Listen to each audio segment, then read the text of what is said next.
Olá a todos. Nós hoje trouxemos do livro Os Mensageiros, que é o livro que tem a psicografia de Chico Xavier e ditado pelo espírito de André Luiz.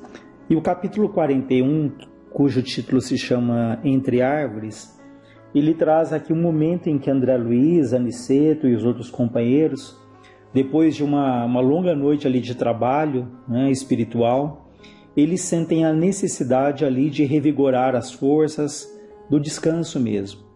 Então eles se dirigem ao campo, por isso é que o capítulo se chama Entre Árvores, porque eles vão ali da própria natureza absorver ali elementos de restauração das energias. E por que de manhãzinha? Porque a maioria dos encarnados, dos vivos, estavam dormindo. Então isso permitia que, além dessa energia da natureza, também eles encontrassem um ambiente mais tranquilo, mais sereno, já que, como a maioria das pessoas estavam dormindo, as vibrações estavam mais sutis, mais serenas ali nas imediações. É como se nós comparássemos a vibração aqui de São Paulo numa madrugada, em que a maioria das pessoas estão dormindo, com a vibração, por exemplo, de meio-dia, fora de uma situação de pandemia. Imaginemos, por exemplo, a Avenida Paulista meio-dia. Se pudéssemos olhar de cima e ter essa percepção clara, que tipo de vibração, que tipo de pensamentos nós poderíamos observar lá de cima, olhando aqui para baixo, Ansiedade, medo, preocupação, enfim, seria ali um conjunto de vibrações, de pensamentos que não seriam os mais equilibrados, os mais agradáveis. Então eles estão se encaminhando ali para essa área rural, área do campo.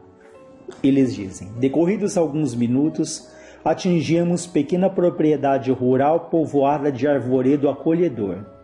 Laranjeiras em flor perdiam-se de vista. Bananeiras estendiam-se em leque, enquanto o goiabal de longe semelhava-se a manchas fortes de verdura. A relva macia convidava ao descanso, e o vento calmo passava de leve, sussurrando alguma coisa através da folhagem. Aniceto respirou a longos altos e falou. Os desencarnados, embora não se fatiguem, não se cansem como as criaturas terrestres, precisam da pausa de repouso. Em geral, nossas operações à noite são ativas e laboriosas. Apenas 1/3 dos companheiros espirituais em serviço na crosta conserva-se em atividade diurna, ou seja, a grande maioria dos espíritos e dos companheiros espirituais estavam em atividade intensa, durante ali a noite. E notando a curiosidade justa, disse: aliás, isso é razoável. O dia terrestre pertence com mais propriedade ao serviço do espírito encarnado. O homem deve aprender a agir testemunhando compreensão das leis divinas. Pelo menos durante certo número de horas, deve estar mais só com as experiências que lhe dizem respeito. Nosso instrutor amigo sorriu e observou: o dia e a noite constituem para o homem uma folha do livro da vida. A maior parte das vezes a criatura escreve sozinha a página diária com a tinta dos sentimentos que lhe são próprios, nas palavras, pensamentos, intenções e atos, e no verso, isso é, na reflexão noturna, ajudamo-lo a retificar as lições e acertar as experiências quando o Senhor nos permite. Então ele diz que durante o dia nós temos ali mais autonomia, mais responsabilidade até pelos nossos atos, Nós estamos ali, como ele diz, escrevendo de uma maneira mais sozinho a nossa página diária. E à noite, se é permitido por Deus, isso de acordo com a nossa necessidade ou o nosso merecimento, eles falam que eles nos ajudam a retificar as lições, a corrigir as lições. E tomara a Deus que tenhamos mesmo essa condição, essa oportunidade de, quando nós dormimos, quando nos desprendemos temporariamente do corpo físico, que nós possamos ir para lugares onde nós aprendemos, onde nós corrigimos, né, entremos em contato com esses espíritos que nos querem bem, porque sabemos que todas as noites nosso espírito se desloca para regiões onde ele se afina, onde ele se compraz, né? Calando-se o nosso orientador, tivemos a atenção exclusivamente voltada para a beleza em volta. Aquele campo amigo e hospitaleiro caracterizava-se por ambiente muito diverso. Não mais as emanações pesadas da cidade grande, mas o vento leve, embalsamado de suavíssimos perfumes. Refletia eu na bondade do Senhor, que nos oferecia recursos novos, quando Aniceto voltou a dizer: a natureza nunca é a mesma em toda parte. Não há duas porções de terra com climas absolutamente iguais. Cada colina, cada vale possui expressões climáticas diferentes. É forçoso reconhecer, porém, que o campo, em qualquer condição no ciclo dos encarnados, é o reservatório mais abundante e vigoroso de princípios vitais. Então vejam o que ele diz: o campo, em qualquer condição no círculo aqui na Terra, é o reservatório mais abundante e vigoroso de princípios vitais. Por isso é que eles escolhem ali naquele momento o campo para se recuperarem, para renovarem ali as próprias forças, porque o campo, né, ali a natureza, ela é rica em elementos que nos são úteis na restauração do próprio equilíbrio.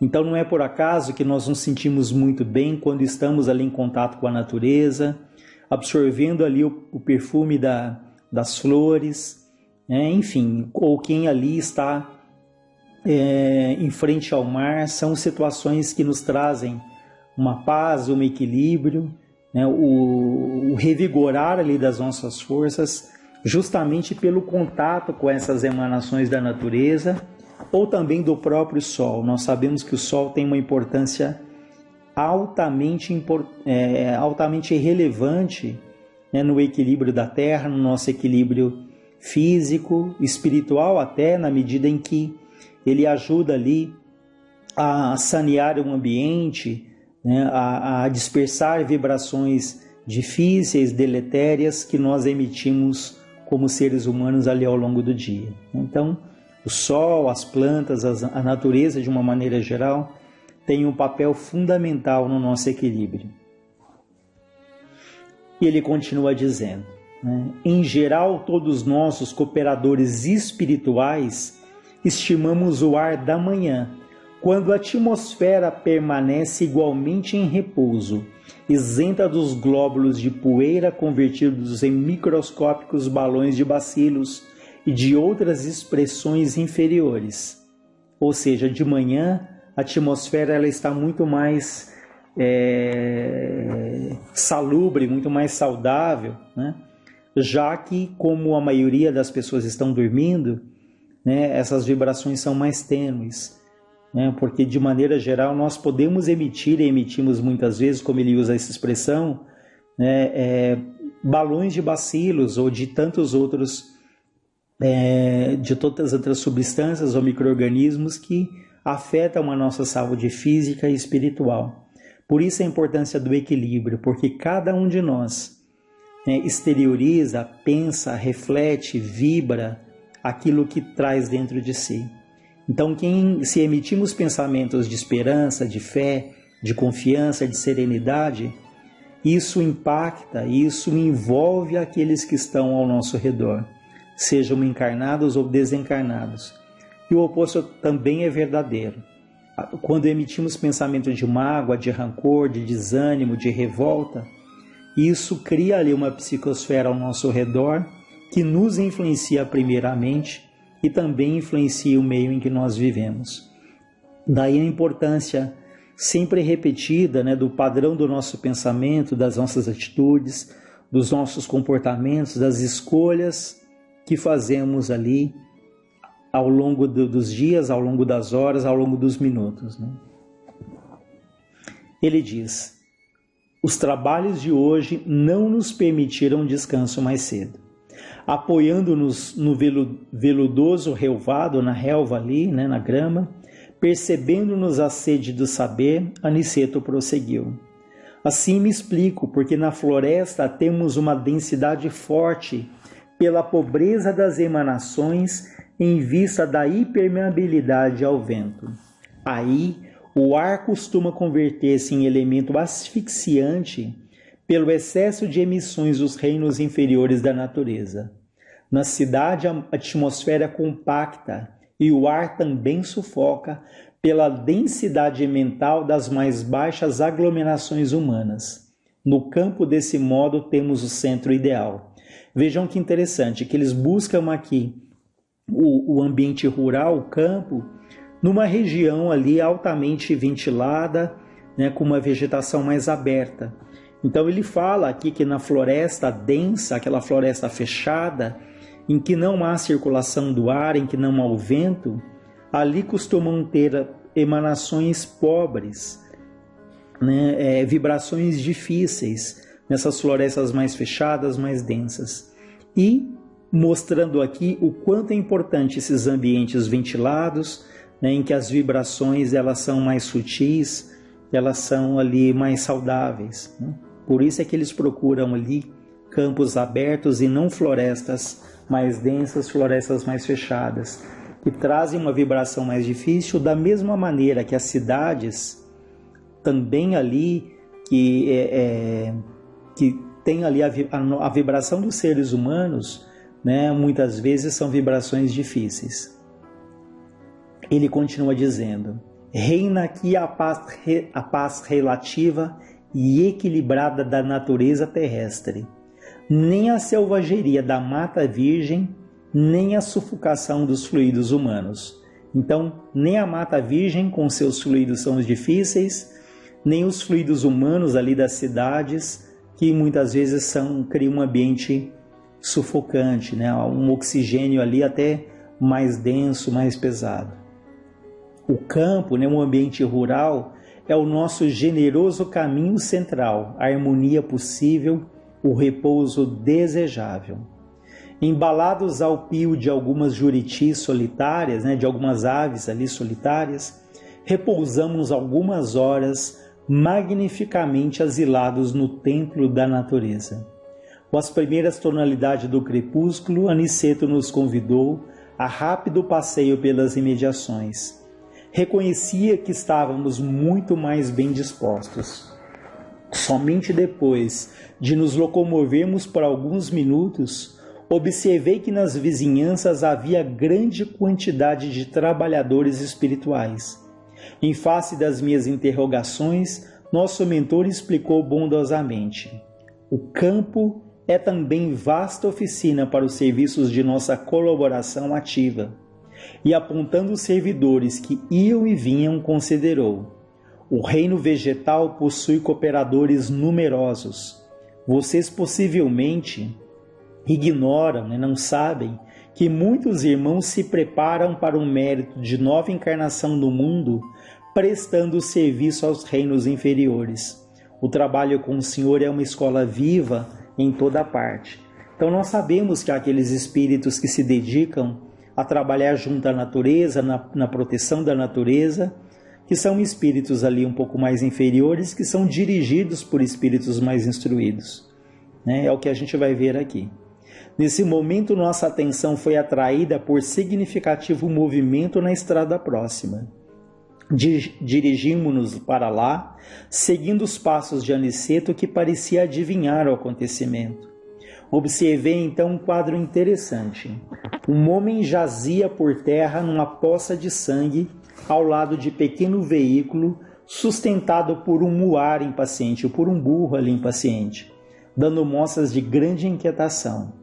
2 companheiros encarnados, né, que estavam aqui na terra, prestavam socorro ao ferido apressadamente.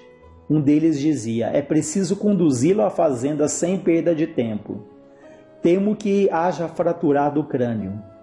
O número de desencarnados que auxiliava o pequeno grupo, todavia, era muito grande. Então vejam que numa fazenda aqui na terra, eles percebem um homem caído ali, todo ensanguentado, e há uma equipe espiritual ali em volta, dando suporte, dando auxílio. E são muitos, ele diz. Um amigo espiritual que me pareceu chefe daquela aglomeração recebeu Aniceto e a nós com a deferência e simpatia e explicou rapidamente a ocorrência. O carroceiro havia recebido uma patada de um burro e era necessário socorrer o ferido. Serenada a situação, acalmado ali aquela situação, viu o referido superior hierárquico chamar um guarda do caminho perguntando, Glicério, que era o guarda ali que cuidava daquela região, como permitiu semelhante acontecimento? Esse trecho da estrada está sob sua responsabilidade direta. Vejam que interessante. O coordenador ali daquele grupo, dos espiritual, chama ali uma pessoa que era responsável por aquele trecho da estrada. Porque nós sabemos que, por exemplo, nas cidades, os quarteirões, eles têm espíritos encarregados de ajudar na proteção, no equilíbrio até de cada quarteirão, percebendo a organização extremamente detalhada que existe no mundo espiritual agindo aqui na Terra. Então isso acontece nos centros urbanos, mas também acontece nas áreas rurais, como a gente vê aqui, porque tinha esse espírito que era responsável por aquele trecho da estrada. O subordinado, diante da pergunta, respeitoso, considerou sensatamente: fiz o possível por salvar esse homem, que aliás é um pobre pai de família. Meus esforços foram improfícuos, foram ali em vão, pela imprudência dele. Há muito tempo procuro cercá-lo de cuidados, sempre que ele passa por aqui. Entretanto, o infeliz não tem o mínimo respeito pelos dons naturais de Deus. É de uma grosseria inonimável para com os animais que o auxiliam a ganhar o pão. Não sabe senão gritar, encolerizar-se, surrar e ferir. Então vejam que esse homem que se acidentou, ele ali não tinha respeito pelos animais que eram que o auxiliava muito, como os animais são nossos auxiliares, Então ele vivia ali gritando, encolerizando, surrando, ferindo os animais. Tem a mente fechada para as sugestões do agradecimento. Não estima senão a praga e o chicote. Hoje, tanto perturbou o pobre muar, o pobre burro que o ajuda, tanto o castigou que pareceu mais animalizado. Vejam, ele tanto castigou o burro ali, tanto o perturbou, que ele mesmo sentiu ali com uma vibração mais animalizada. Quando se tornou quase irracional pelo excesso de fúria e ingratidão, meu auxílio espiritual se tornou ineficiente, deixando muito claro aqui que havia um espírito ali tentando ajudá-lo, tentando intuí-lo, mas ele se envolveu de tal forma na raiva, na fúria, na agressão ali ao animal, ao burro, que ele ficou imune aos conselhos que ele recebia desse espírito amigo. Atormentado pelas descargas de cólera do condutor, o burro humilde o atacou com a pata. Que fazer? Minha obrigação foi cumprida. Esse espírito amigo ali diz. O superior, que ouvia atenciosamente as alegações, respondeu sem hesitar: tens razão. E como se dirigisse o olhar a Aniceto, desejando a aprovação, nosso orientador afirmou: auxiliemos o homem quanto esteja em nossas mãos, cumpramos nosso dever com bem, mas não desprezemos as lições. Esse trabalhador imprudente foi punido por si mesmo. A cólera é punida por suas consequências. Ao mal, segue-se o mal.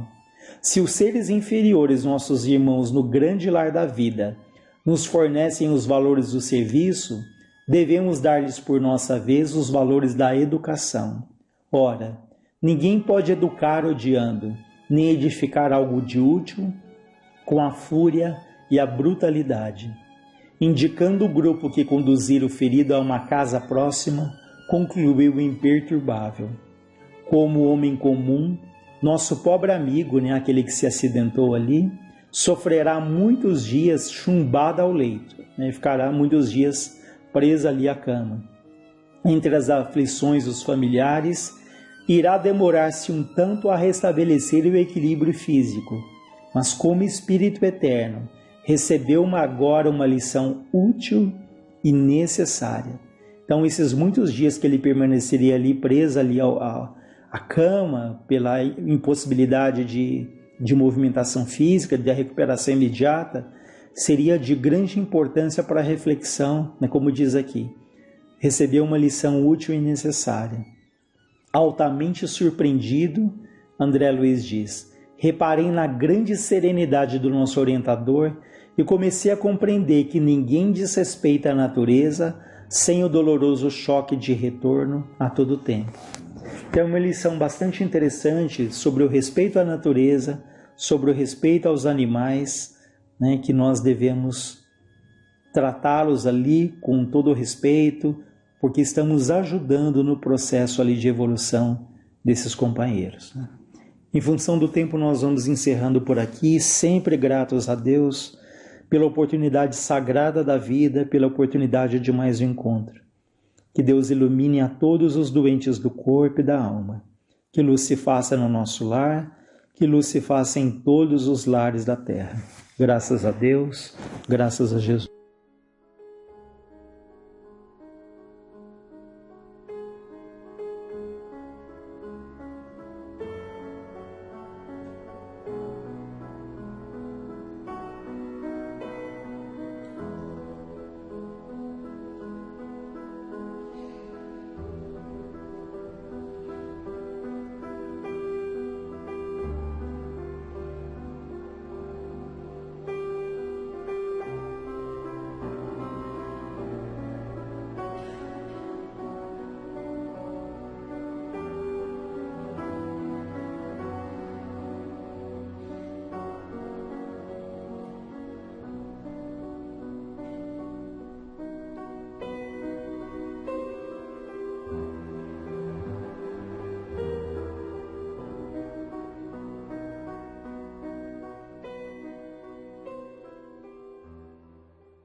Boa noite. Vamos então elevar o nosso pensamento ao mais alto. Pai nosso que estais no céu, santificado seja o vosso nome. Venha a nós o vosso reino, seja feita a vossa vontade, assim na terra como no céu.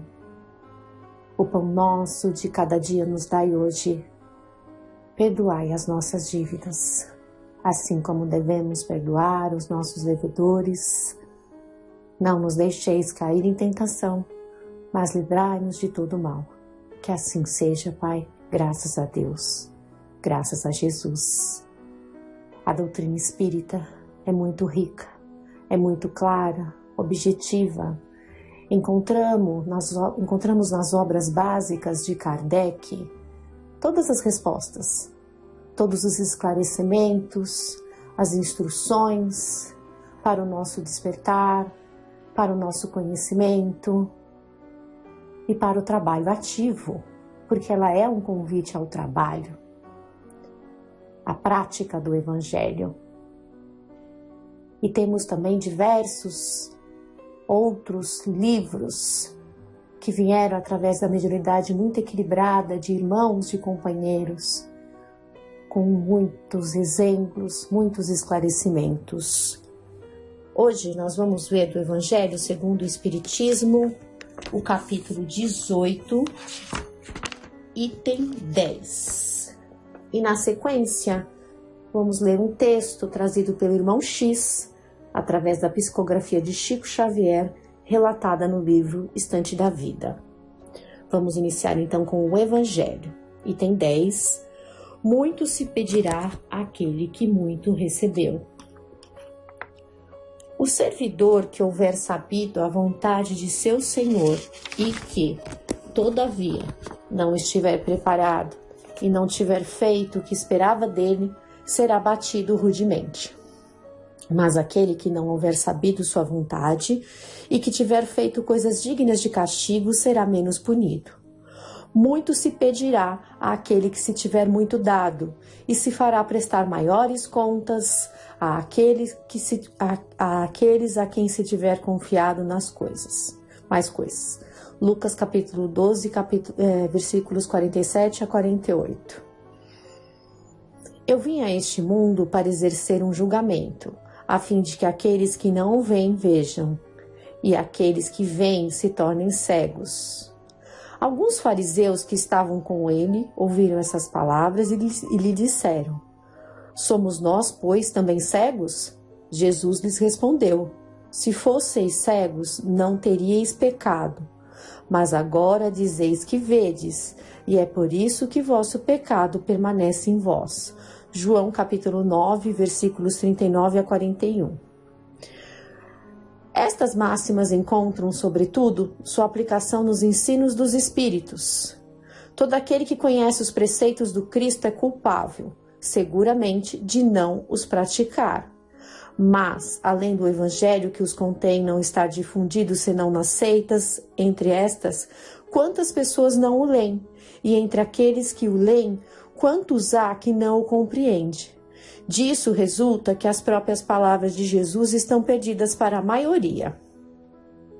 O ensino dos Espíritos, que reproduz estas máximas sob diferentes formas, que as desenvolve e as comenta para as pôr ao alcance de todos, tem a particularidade de não ser circunscrito e que cada um, letrado ou iletrado, crente ou incrédulo, cristão ou não, o pode receber, uma vez que os espíritos se comunicam por toda parte. E hoje, mais do que nunca, né?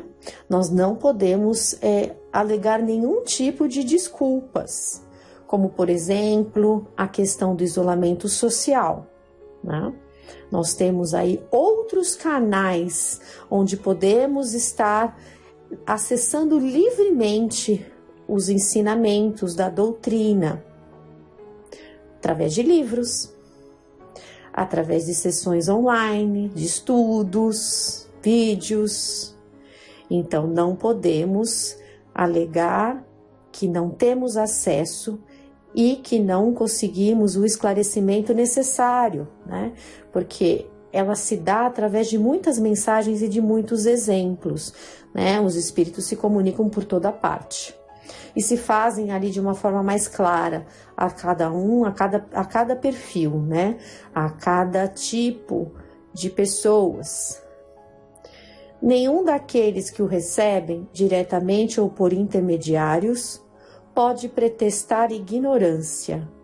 Não se pode desculpar, nem por sua falta de instrução, nem pela obscuridade do sentido alegórico. Aquele, pois, que não as aproveita para o seu adiantamento, que as admira como coisas interessantes e curiosas, sem que o seu coração por elas seja tocado, que não é nem menos vão, nem menos orgulhoso, nem menos egoísta, nem menos apegado aos bens materiais, nem melhor para o seu próximo, é tanto mais culpado, quanto tenha maiores meios de conhecer a verdade. Ou seja, não podemos ser superficiais, né? Ter como algo esotérico, algo inacessível, que conhecemos, porém não compreendemos, não nos aprofundamos. Me ocorre agora até o exemplo da parábola do semeador. Que tipo de terreno, que tipo de solo somos nós? Quando ouvimos as verdades, os ensinamentos, elas estão ali criando raízes em nossos corações, rendendo bons frutos, ou sendo ali, né, na parábola do semeador, caindo entre pedregulhos, em terrenos inférteis, em que não está sendo multiplicada. Então, é um questionamento que todos nós devemos fazer sempre, todos os dias. Os médiuns que obtêm boas comunicações são ainda mais repreensíveis em persistir no mal, porque frequentemente escrevem a sua própria condenação, e se não estivessem cegos pelo orgulho, reconheceriam que é a eles que os espíritos se dirigem, mais do que nunca, né? Que sabemos que como médiuns somos espíritos muito devedores, e viemos com a faculdade mediúnica do trabalho justamente para nos desenvolvermos e principalmente resgatar os débitos morais que temos, através do quê? Do trabalho, da prática. Mas, em lugar de tomar para si as lições que escrevem ou que vêm escrever, seu único pensamento é de aplicar aos outros, realizando assim esta palavra de Jesus: vedes um argueiro no olho do vizinho e não vedes a trave que está no vosso. Então, não podemos ter esse pensamento que todas as comunicações que vêm são para os outros. Não, antes de mais nada, é para o próprio médium, né? Temos que deixar de lado esse egoísmo e esse orgulho e aplicarmos, termos consciência que estamos falando para nós mesmos ouvirmos, que estamos escrevendo para nós mesmos lermos e meditarmos e nos corrigirmos. Por estas palavras, se fosseis cegos não teríeis pecado, Jesus entende que a culpabilidade está em razão das luzes que se possui. E estamos sendo muito iluminados pela luz da doutrina espírita e por Jesus. Ora, os fariseus que tinham a pretensão de ser e que eram, com efeito, a parte mais esclarecida da nação, eram mais repreensíveis aos olhos de Deus do que o povo ignorante. Ocorre o mesmo hoje. Aos espíritas, pois, será pedido muito, porque receberam muito. Mas também àqueles que tiverem aproveitado será dado muito. Deus é justo, não é? Ele, em sua sabedoria, nos dá os meios necessários para nos instruirmos e nos elevarmos. A mediunidade não é instrumento de perdição, assim como a prova da riqueza e do poder. Cabe a nós a boa utilização daquilo que nos foi dado, né? Como esse texto está dizendo, aqueles que tiverem aproveitado será dado muito. É um passo importante, um passo decisivo em direção à nossa evolução. O primeiro pensamento de todo espírita sincera deve ser o de procurar, nos conselhos dados pelos espíritos, se não há alguma coisa que lhe possa dizer respeito. O espiritismo vem multiplicar o número dos chamados. Pela fé que proporciona, multiplicará também o número dos escolhidos. Lembrando sempre que estamos aqui na Terra para evoluir.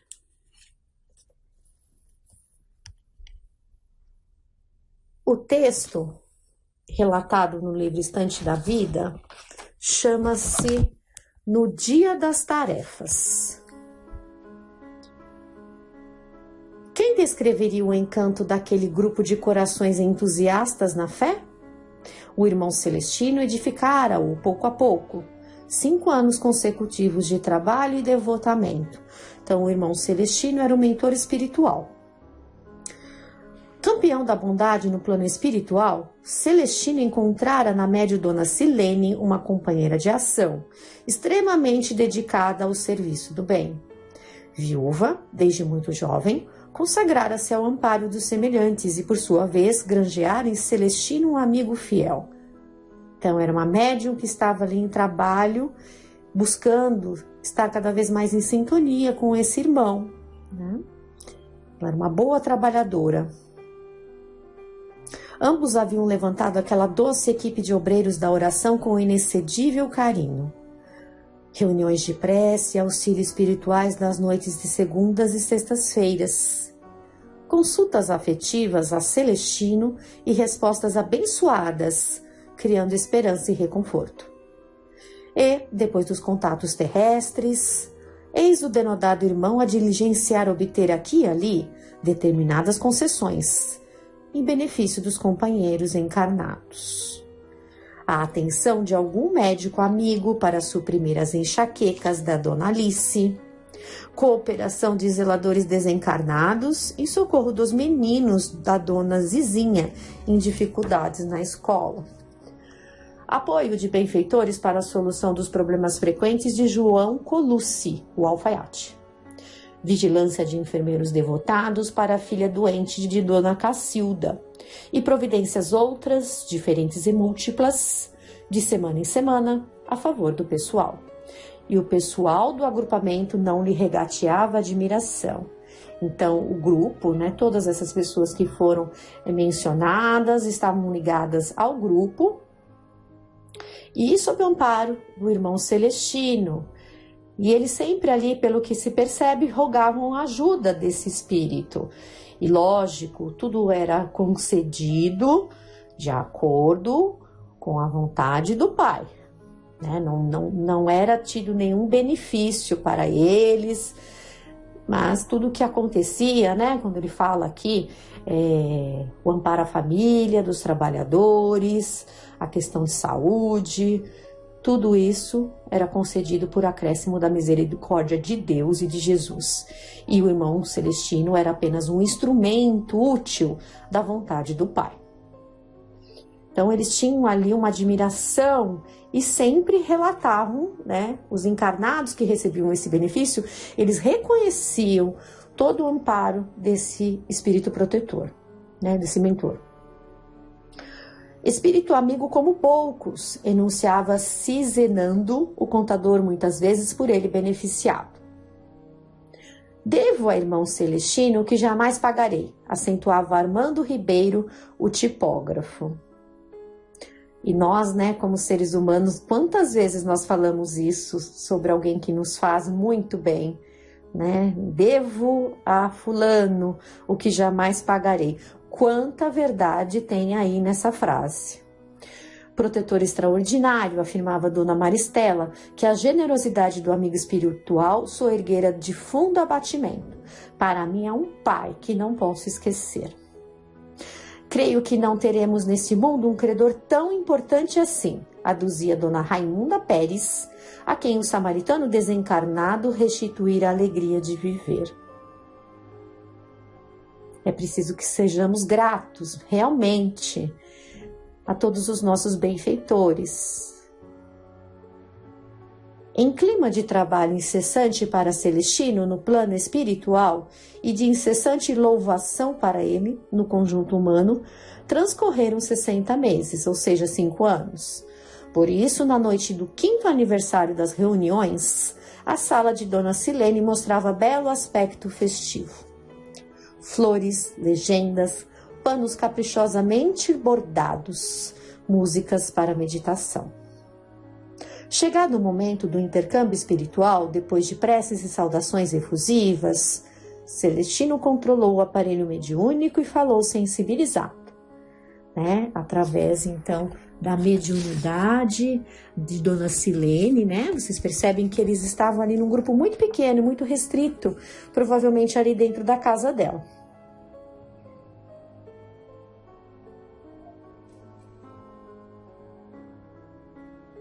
Chegado o momento do intercâmbio espiritual, depois de preces e saudações efusivas, Celestino controlou o aparelho mediúnico e falou sensibilizado.